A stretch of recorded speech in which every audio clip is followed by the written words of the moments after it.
Wyobraź sobie, że budzisz się przed świtem w ciemnej izbie, gdzie jedyna ciepłota pochodzi z dogasających węgli w glinianym piecu. Dookoła ciebie śpi kilka osób, rodzice, rodzeństwo, może dziadkowie. Mróz skrzypie za oknem, a ty wiesz, że za chwilę musisz wstać, bo bydło czeka, pole czeka, pan czeka. I wiesz też coś jeszcze.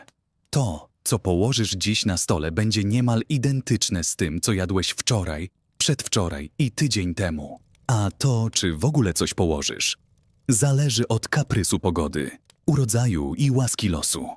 Tak wyglądał poranek przeciętnej polskiej chłopskiej rodziny 100, 200, 600 lat temu.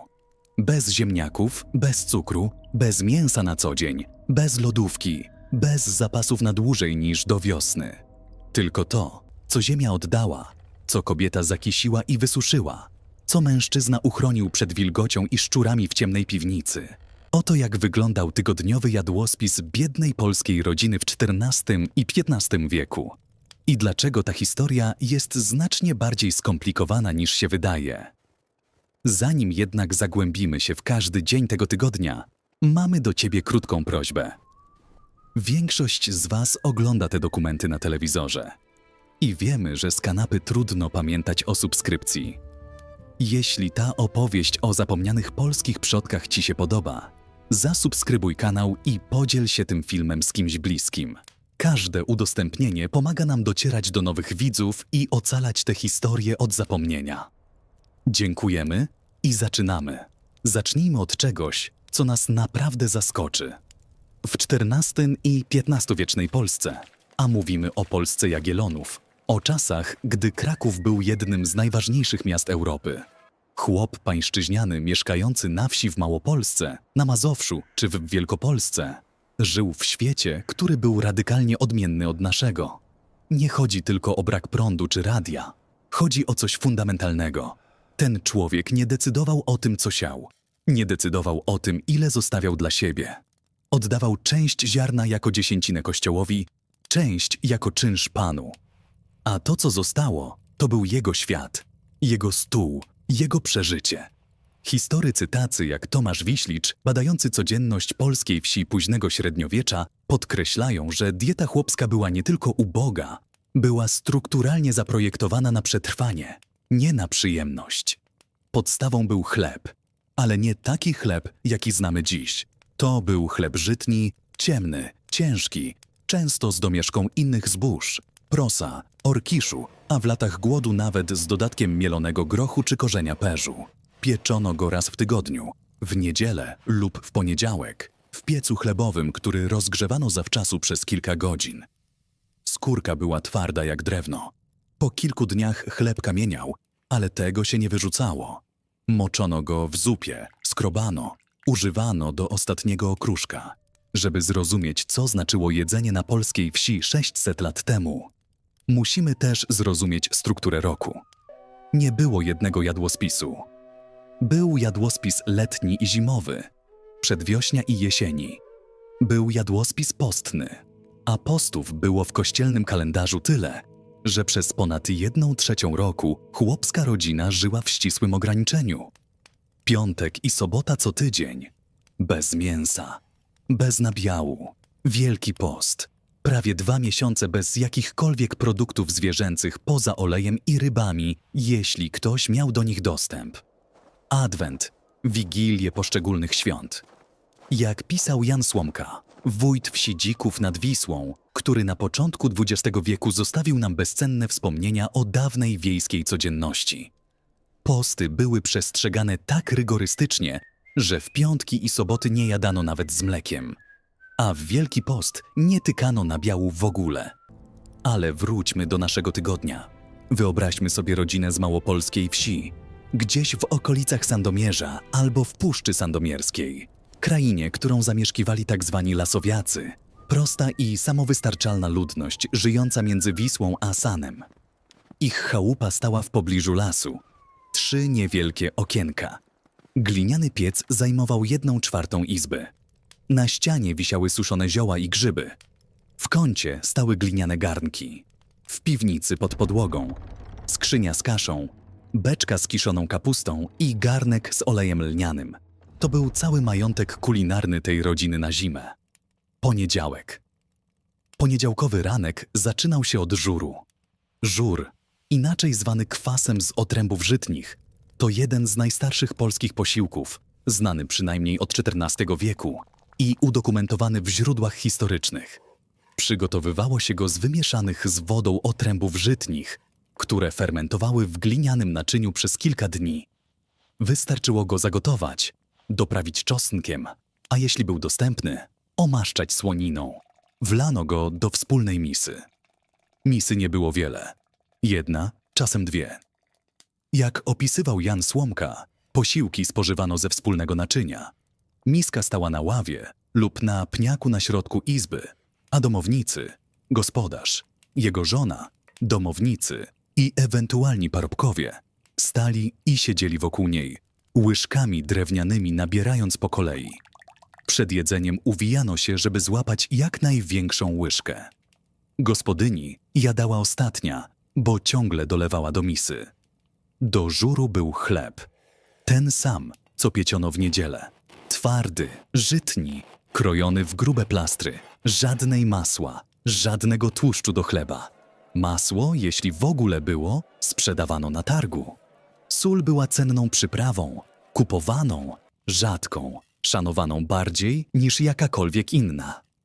Jak pamiętał Słomka, gospodyni wolała wszystko spieniężyć, żeby kupić sól, bo, jak mówiła, jak jest sól w domu, to zdaje się, że niczego nie brakuje. Obiad w poniedziałek. Kasza gryczana, zwana tatarczaną lub tatarką, była w XV wieku nowością. Pojawiła się w Polsce stosunkowo niedawno, przywieziona ze wschodu, ale szybko zdobyła serca chłopskich rodzin, bo była sycąca, rosła na słabszych glebach i nie wymagała wiele. Gotowano ją w wodzie lub serwatce, omaszczano olejem lnianym lub, rzadziej, skwarkami ze słoniny. Do kaszy była kapusta. Kapusta kiszona w beczce, przygotowana jesienią, była absolutnym skarbem polskiej wsi. Kiszona kapusta to był żywy bank witamin na zimę, chociaż oczywiście nikt tak wtedy nie myślał. Jedzono ją, bo była dostępna, smaczna na swój kwaśny sposób i tania w przechowaniu. Kolacja, resztki z obiadu, ewentualnie podpłomyk upieczony na żarze, prosty płaski placek z mąki żytniej i wody, bez drożdży, bez soli, pieczony wprost na rozgrzanym kamieniu w piecu. Wtorek to dzień kapusty. Nie dlatego, że akurat tak zaplanowano, ale dlatego, że kapusta była zawsze. Kapusta z grochem. Jedno z najprostszych i najpowszechniejszych dań chłopskich. Gotowana w wodzie, omaszczona olejem albo kawałkiem słoniny. Groch suszono jesienią i przechowywano w workach. Moczono go przez noc, gotowano godzinami, aż rozkruszył się w gęstą masę. Taką potrawę można było jeść cały dzień. Z chlebem, bez chleba, na ciepło i na zimno. Ale wtorek mógł też przynieść coś innego. Polewkę. Polewka to była zupa ze wszystkiego, co było pod ręką. Marchew, blada, żółta, inaczej wyglądająca niż dzisiejsza. Pasternak, pietruszka, może kawałek rzepy. Rzepę gotowano, pieczono, duszono. Była odpowiednikiem dzisiejszego ziemniaka, zanim ten przybył z Ameryki. Wyobraź sobie świat bez ziemniaków, bo w XIV i XV wieku taka była polska wieś. Bez ziemniaków, bez pomidorów, bez kukurydzy, bez papryki, bez fasoli szparagowej. To wszystko przyszło do Europy dopiero po odkryciu Ameryki, w XVI i XVII wieku. Co ciekawe, w okolicach Puszczy Sandomierskiej, gdzie dziś stoi skansen Muzeum Kultury Ludowej w Kolbuszowej, zachowały się wspomnienia o potrawach lasowiackich z dawnych stuleci. Zapis etnograficzny z XIX wieku, a oddający starsze zwyczaje, opisuje wigilijny stół lasowiaków. Barszcz żytni z grzybami, kapusta z grochem, kasza tatarczana z olejem. Te same potrawy, które gościły na co dzień, tyle że zebrane razem na świąteczny wieczór, stawały się czymś wyjątkowym. Środa mogła przynieść niespodziewaną odmienność. Barszcz. Ale nie czerwony barszcz z burakami, To był barszcz żytni, kwaśny, ciemny, gotowany z zakiszonego żyta lub otrębów. Zalewano go gorącą wodą, gotowano, dodawano co było: marchew, cebulę, suszony grzyb. Grzyby były dla wiejskiej kuchni tym, czym mięso dla bogatych. Suszone latem i jesienią, gotowane w zupach, dodawane do kapusty. Grzyby nadawały potrawie smak, aromat i odrobinę białka, którego w tej diecie tak bardzo brakowało. W XV-wiecznej Polsce lasy były pełne grzybów, a ich zbieranie było jedną z ważniejszych czynności żywieniowych. Historycy kultury materialnej podkreślają, że grzyby ratowały polskich chłopów. I latem, i zimą, gdy suszone w sznurkach nad piecem czekały na swoją kolej. Podobnie jagody, borówki, jeżyny, poziomki, suszone lub gotowane w potrawy, były elementem letniej diety, który przetwarzano na zimę. Do barszczu chleb. Gospodarz lub najstarszy mężczyzna w rodzinie miał szczególne zadanie: krojenie chleba i rozdzielanie go podczas posiłku. To był rytuał. Chlebem się dzielono, chleba szanowano. W tradycji polskiej wsi chleb miał wymiar prawie sakralny. Nie wolno było go wyrzucać. Nie wolno było kłaść go odwrotnie. Nie wolno było nim rzucać. Okruch chleba zbierano ze stołu i jadano. Za marnotrawstwo chleba można było spotkać się ze społecznym ostracyzmem. Czwartek. Czwartek był dniem, gdy gospodyni przeglądała zapasy. Co zostało? Kasza jaglana, proso, jedno z najstarszych zbóż uprawianych na ziemiach polskich, znane co najmniej od czasów wczesnopiastowskich. Kasza jaglana gotowana na wodzie lub serwatce, z solą. Do niej może garść suszonych śliwek albo jabłek, jeśli jesień była dobra i owoce udało się wysuszyć. Suszone owoce, jabłka, śliwki, gruszki, wiśnie – to był smak, na który się czekało. Smak słodkości, której inaczej praktycznie nie znano. Cukier był towarem luksusowym, dostępnym tylko na dworach szlacheckich. Miód był drogi. Dla chłopskiej rodziny suszona śliwka była deserem. Ale czwartek mógł też przynieść coś, czego się szczególnie oczekiwało – jajka. I tu zaczyna się jeden z najbardziej zaskakujących faktów dotyczących dawnej wiejskiej diety. Kury były wszędzie. Każda polska chałupa miała kilka kur chodzących po podwórzu. A mimo to jaja jadano niezwykle rzadko. Dlaczego? Bo jaja się sprzedawało. Albo chowało na specjalne okazje. Dla księdza w kolędę, dla chorego w rodzinie, na Wielkanoc. Jak opisywał Jan Słomka, gospodyni wolała spieniężyć jaja niż zjeść, bo ze sprzedaży dostawała gotówkę na sól i inne niezbędne towary.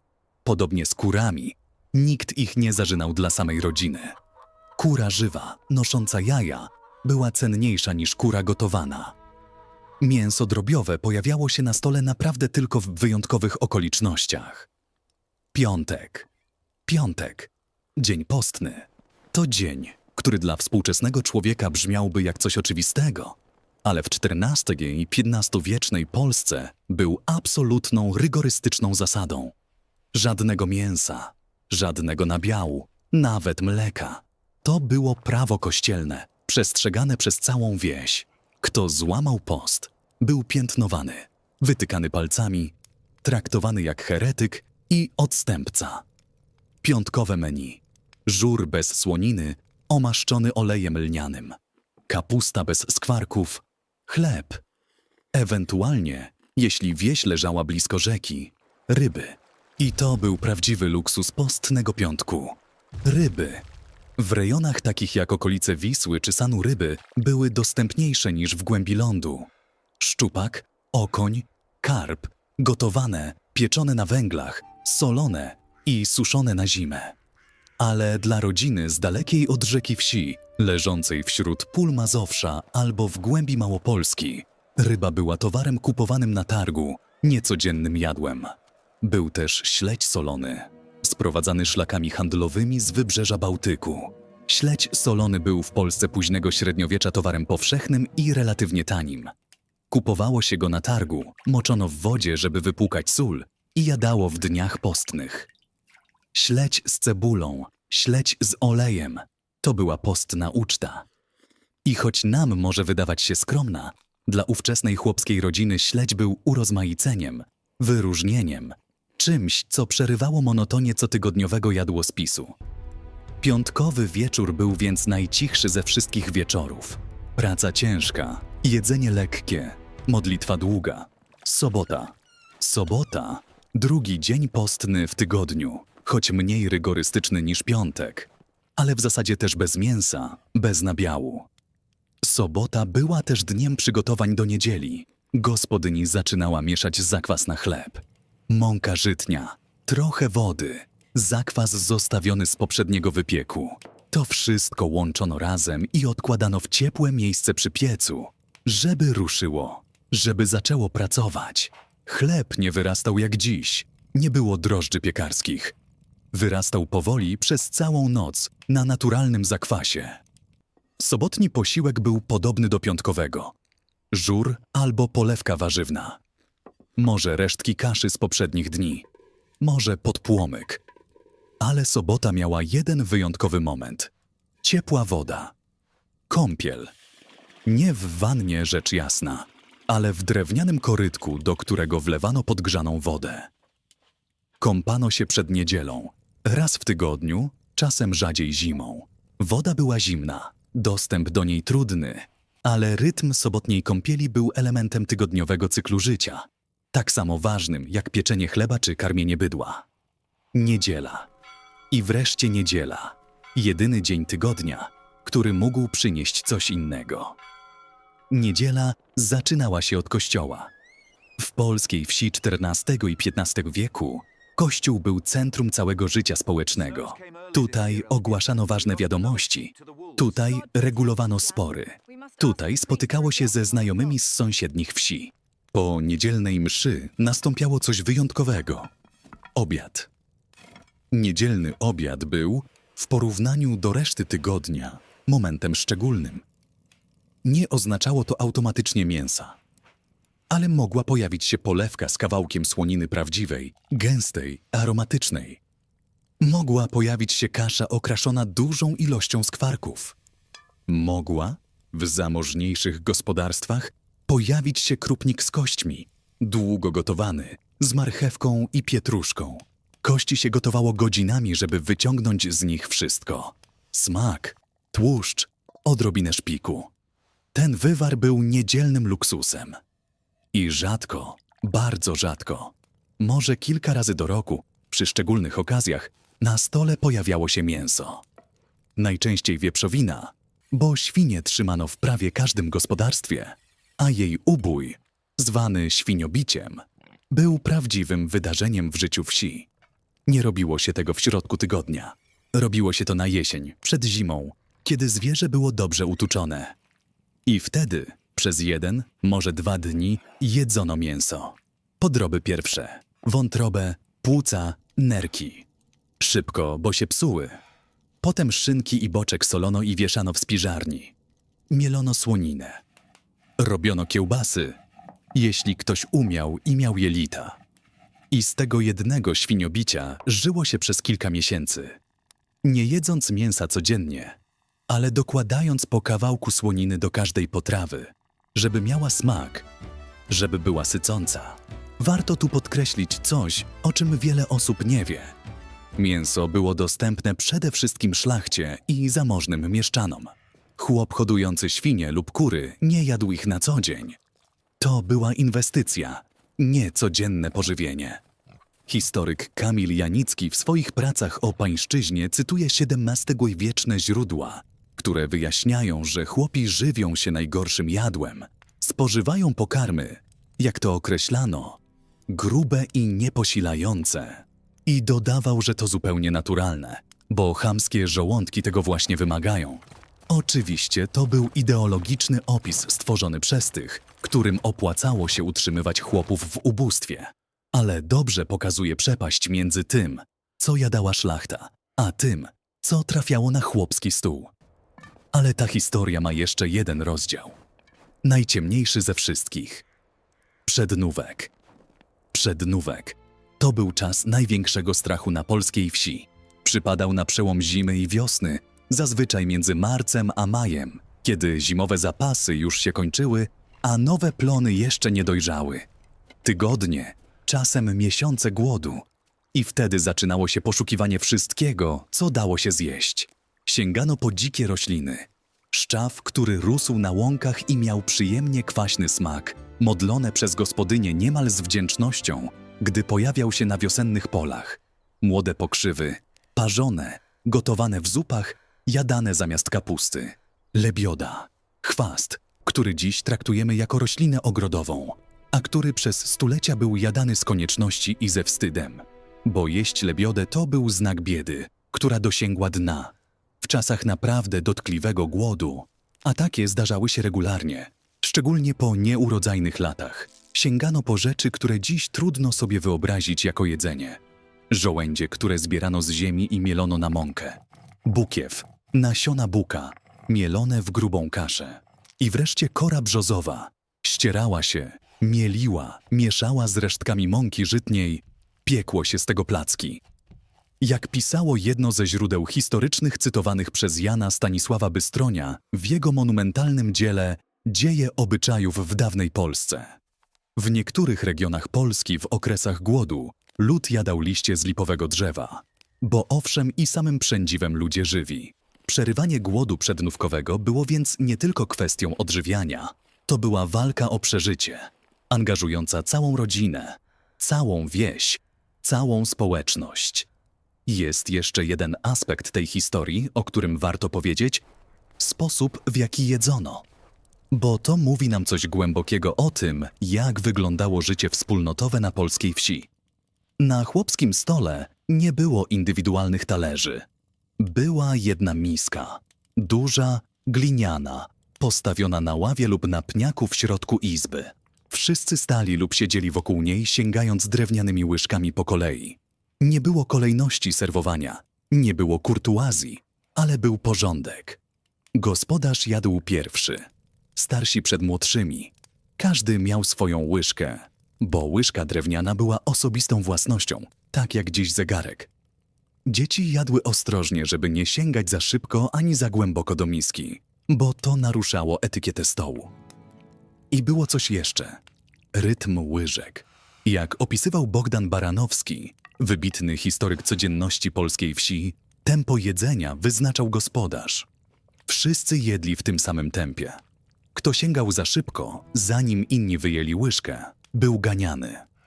Kto jadł za wolno, zostawał z mniej pełną miską. To była dyscyplina przy stole, ale też forma solidarności.